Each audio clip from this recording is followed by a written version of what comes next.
What's going on, everyone? It's Mike, it's John back again, and this is the reaction show.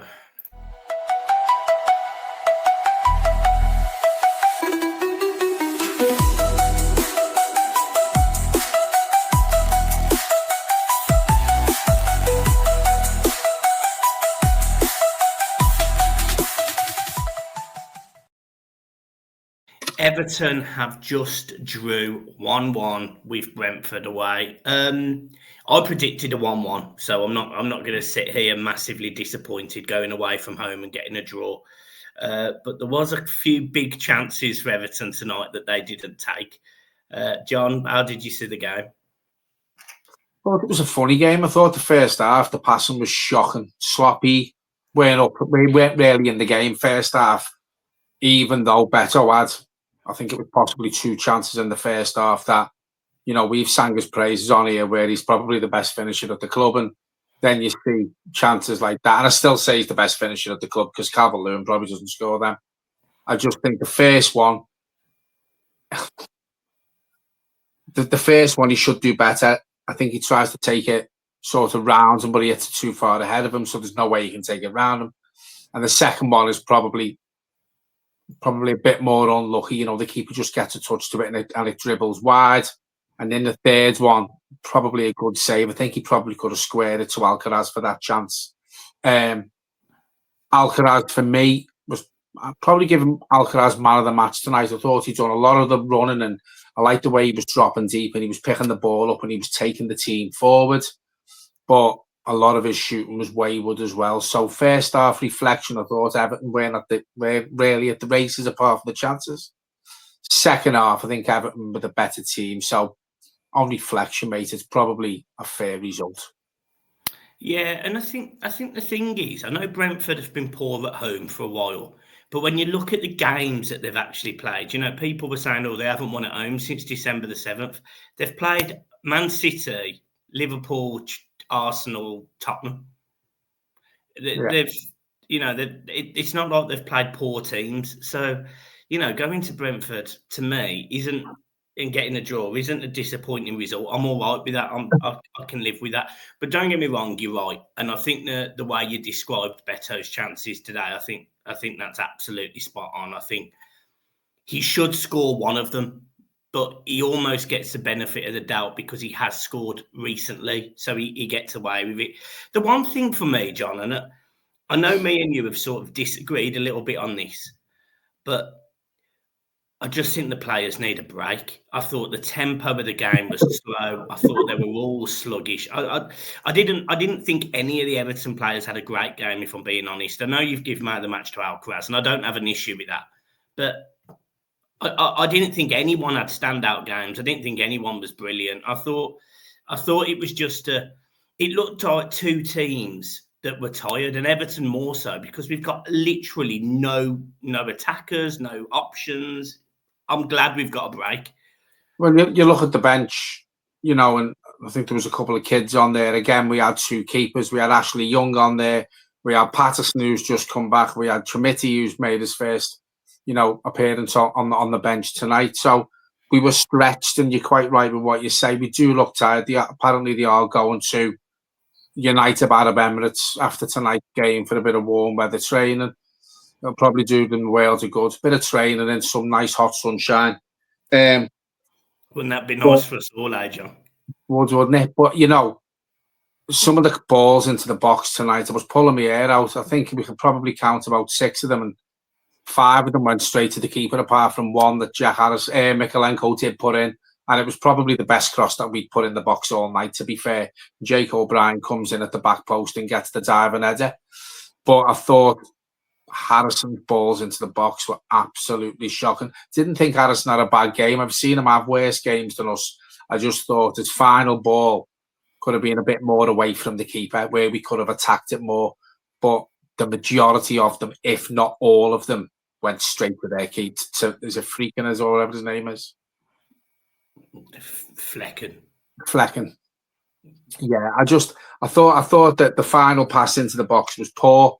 I did think, as I said before, we did break with some intent, especially when Alcaraz picked the ball up. He did run, You know, he run at the opposition with the ball, and his final ball was probably left to be a bit to be desired. But again, I'll mention it again.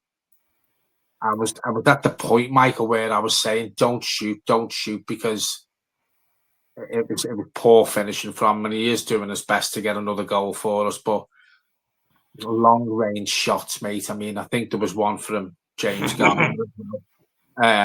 Who, again, you know, you mentioned different opinions on players, and again, you rate James Garner more than what I do, and I thought tonight he was one of the most who really wasn't in the game. Fair enough. Yeah. One player that I did think had a decent game was Mykolenko. I did think, bearing in mind, Mbeumo is probably their best player. I think he did a decent job at marshalling him tonight. He got the ball in for the box for a good cross.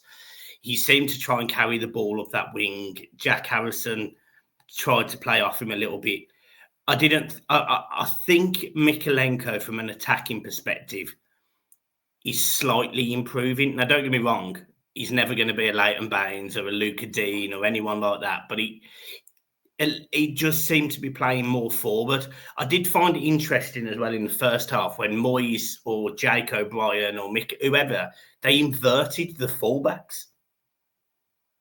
Did you notice that? Yeah, I did. And also what I noticed is there's a good understanding over that left-hand side with the likes of Mykolenko and Harrison as well, you know, and also bringing Alcaraz into the play when he's further over on that side of the pitch. A lot of our play, in fact, the majority of our play comes down the left-hand side. It really doesn't. Again, there was, you know, you say none of the players really put a decent performance in. I thought Jake O'Brien put a solid performance in again as well. I thought he looked good. Tarkowski put the shits up me a few times tonight where he was trying to play the ball out from the back. Garner guy, again, you got what you get with Garner guy. He does a lot of running. You know, he doesn't really do much with it, but he does a lot of running.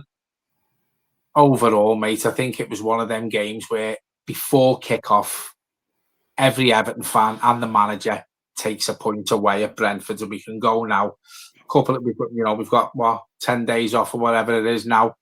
Chance to recuperate, get some injured players back in and around the squad, some warm weather training, and we go again. But quite right with what you say and what you point out, it's a tired team, mate, and the injuries that we've had are catching over us. Do you think, obviously with the chances that we had, and obviously the Man United game as well, we were 2-0 up. Do you think these two games have been missed opportunities, or realistically, does it actually matter? Well, it matters because you want to finish high as you can for prize money in the Premier League. So it matters. Every point matters. You know, I think every place is worth over £1 million. So it does matter, and it keeps the momentum going. For me, Man United, I think it was 2 soft goals that we conceded. You know, we should have had a penalty. Fernandes, going back on that game, I haven't really spoke about the Man United game much on the channel.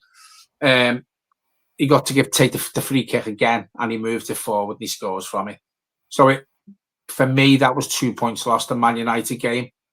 When you look in hindsight in tonight's game, the chances that we had enough chances tonight to win that game easily. In my opinion, we just didn't take them.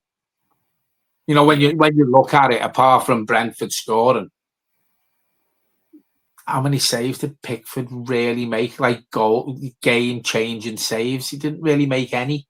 Whereas, you know, their keeper stopped Beto from getting a hat-trick. So for me, points dropped in the last 2 games.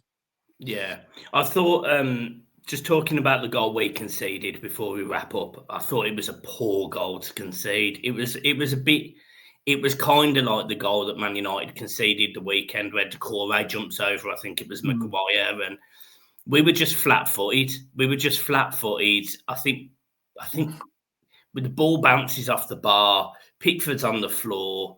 It was just a poor goal. The thing is, though, mate, from the long throw in, the ball bounces in your 6-yard box. Now, you should not allow a ball from a long throw in to bounce in your 6-yard box. It should be attacked or cleared. before it's had the opportunity to do that. Soon as that ball takes the bounce and the sort of bounce it takes, there was always a chance it was putting us under pressure, and it did. Yeah. Well, look, finish 1-1. We take it. We've got a 10-day break now, as you said. Warm weather training, and then we've got a couple of games. Wolves away, which is a game that Everton can get something in, and West Ham at home again, another game that Everton can get something in. So, fingers crossed. It's, if we come back fitter, better, stronger, hopefully we might get some of the injured players at least closer to playing. We just need some options because it was rough tonight.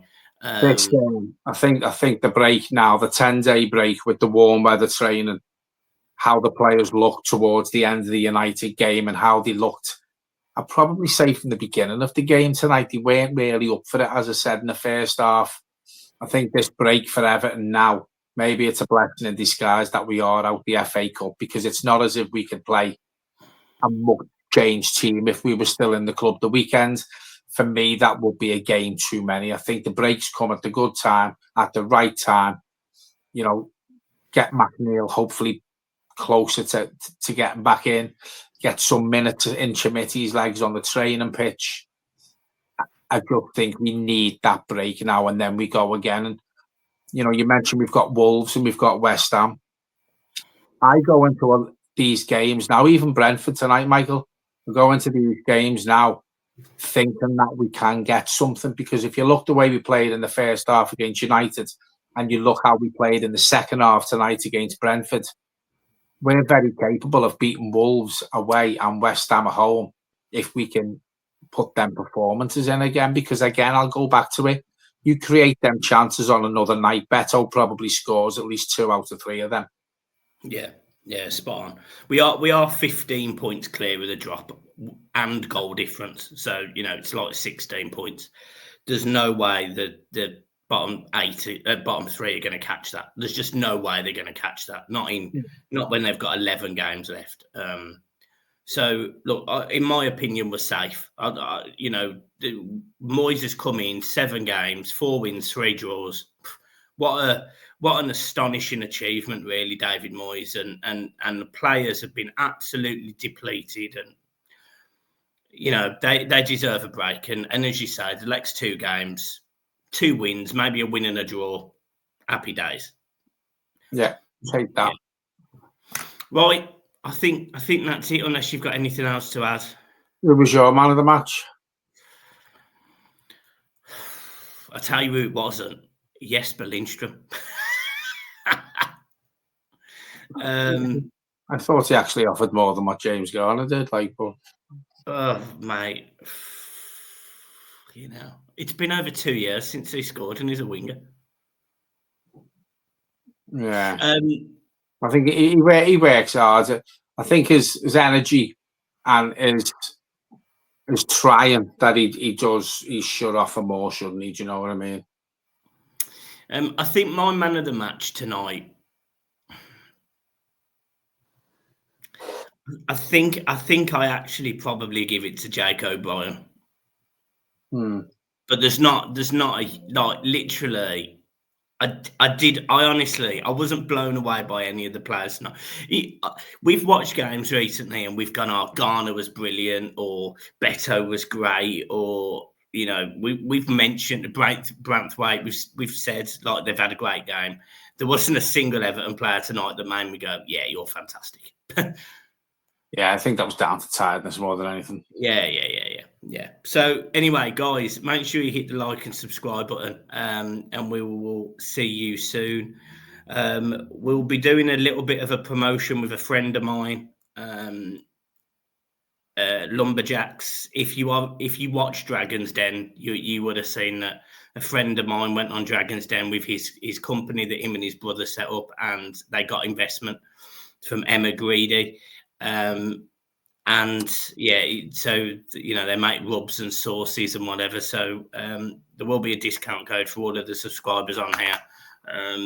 It's literally just a just a little thank you to our subscribers if anyone is interested in buying the sauces and things. And yeah, apart from that, we will see you soon. Me and John may well have a break for a few days, have a bit of a rest. John's looking tired. Look at his wrinkles there on his forehead, his eyes. He looks like the Emperor out of Star Wars. He looks that wrinkly. Past my bedtime. And past his bedtime, yeah, that's it, in his fluffy pajamas. Right, guys, see you soon. Up the toffees. And John, you get some of that beauty sleep, mate, because you need fucking loads of it. I do. Up the toffees. See you soon. Peace.